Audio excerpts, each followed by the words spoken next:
E a grande briga que teve dentro do governo era com relação ao óleo excedente, né? Então, passado a questão dos custos da empresa que está sendo perfurada e tal, o óleo excedente era a maior briga que tinha lá.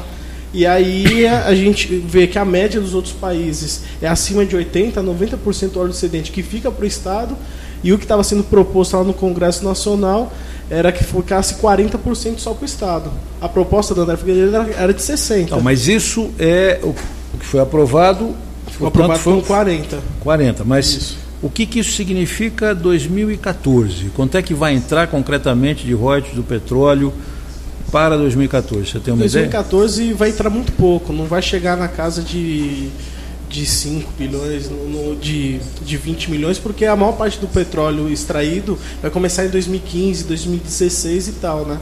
Mas você pegando a conta como um todo, a gente perdeu nesse projeto praticamente quase 100 bilhões de reais. 100 bilhões de reais. Bilhões? Bilhões. Quer dizer, a interferência da equipe econômica do governo para tirar dinheiro para outras coisas que não educação e saúde significou tirar da educação 100 bilhões. Hoje o orçamento do MEC é de 70, 80 bilhões. Isso. Quer dizer, é muito dinheiro, né?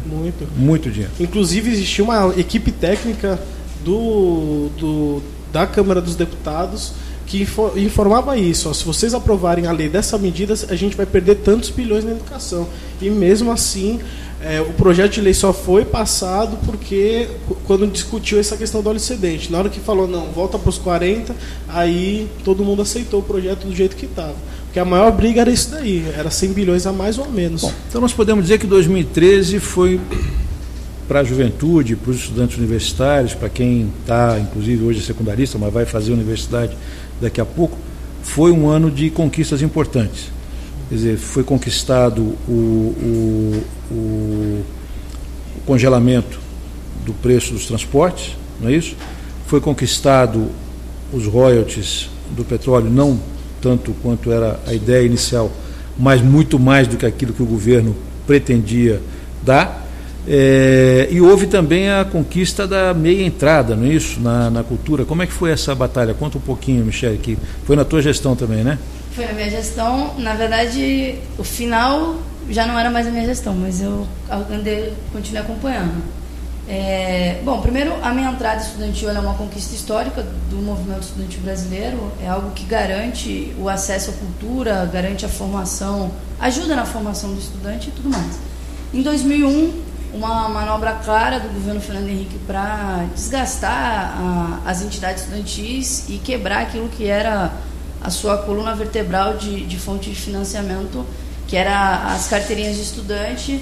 Ele cria uma medida provisória, 2208, que diz que qualquer documento, papel de pão, enfim, valia como identificação estudantil, né? Então, essa medida provisória, que era para ter sido provisória, ela permaneceu aí até o ano passado, e um projeto nascido no Senado, né, ele restituía o direito à meia entrada.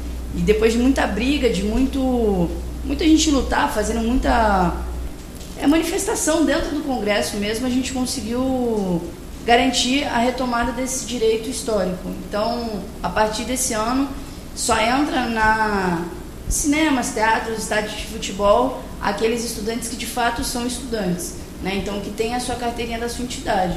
Porque o que aconteceu a partir de 2001 foi uma fraude assim absurda, não existia um controle. Então, qualquer máquina, essas impressoras qualquer imprimia cartão como se você fosse de estudante, várias redes de rádio falavam que você podia pagar meia com boletim ou com histórico escolar, quando na verdade isso a gente sabe que era muito fácil de ser falsificado, né? Então se ganhou muito espaço aqueles que viviam fazendo a fraude. Então vários empresários, várias pessoas agindo de má fé, né? E o que na verdade encareceu o preço dos ingressos, né? Então por essa fraude, por essa falta de controle, então o que na verdade era a meia entrada virou inteira e o que era inteira virou o dobro, né? Então os próprios produtores, artistas dos cinemas, eles dizem isso, que eles perderam o controle da fiscalização e que por conta disso eles eram obrigados a aumentar o preço. E a minha entrada, que na verdade era um direito, a gente perdeu. E assim, aí você podia pagar a minha entrada com 1 quilo de arroz, ou com um papel dizendo que era estudante, enfim, qualquer coisa do tipo. Na verdade, não era um incentivo mesmo ao estudante, não era um incentivo para a educação, não era uma maneira de valorizar a cultura, a educação, o acesso de quem está estudando, certo? Quer dizer, a cultura. De forma nenhuma, de forma nenhuma.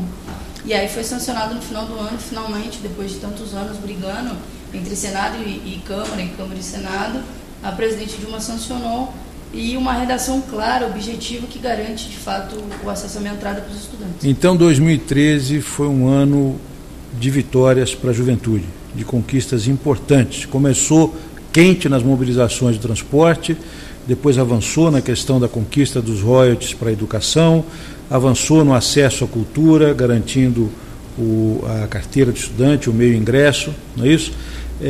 Foram conquistas importantes. Mas você disse que em 2014, Catu, a presidente Dilma cortou já em 2011, as verbas, a Michele disse que cortou já em 2011. Isso está se repercutindo, está repercutindo, está prejudicando efetivamente a... Você teria algum caso concreto, por exemplo, a Universidade Federal, alguma federal que está com dificuldade de realizar seus cursos? Você tem dados concretos que você possa contar para os nossos internautas? Assim, para exemplificar claramente, a Universidade Federal lá de Guarulhos, que fica localizada no bairro dos Pimentas, houve uma turma inteira formada, que foi formada no céu.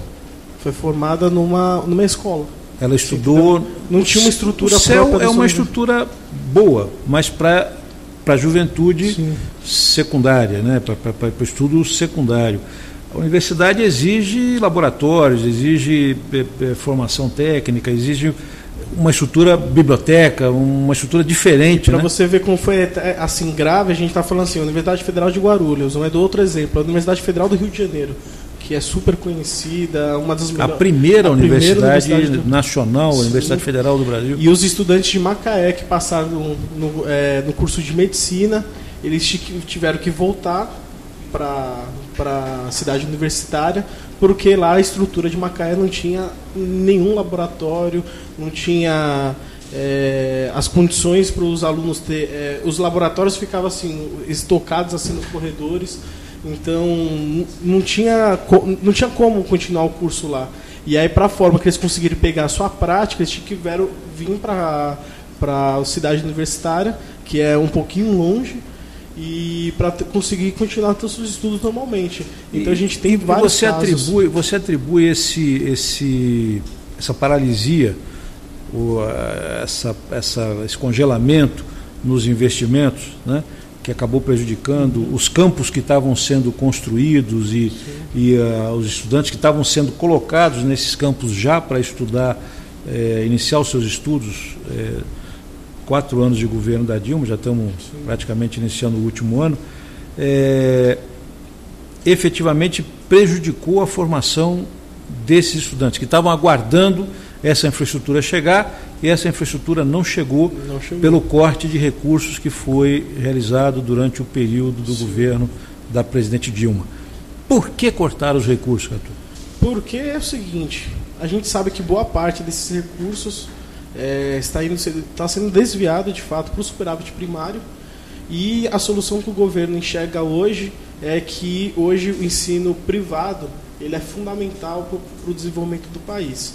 Então, para você ter uma ideia, no PNE, a gente está numa briga com relação aos 10% do PIB para a educação pública.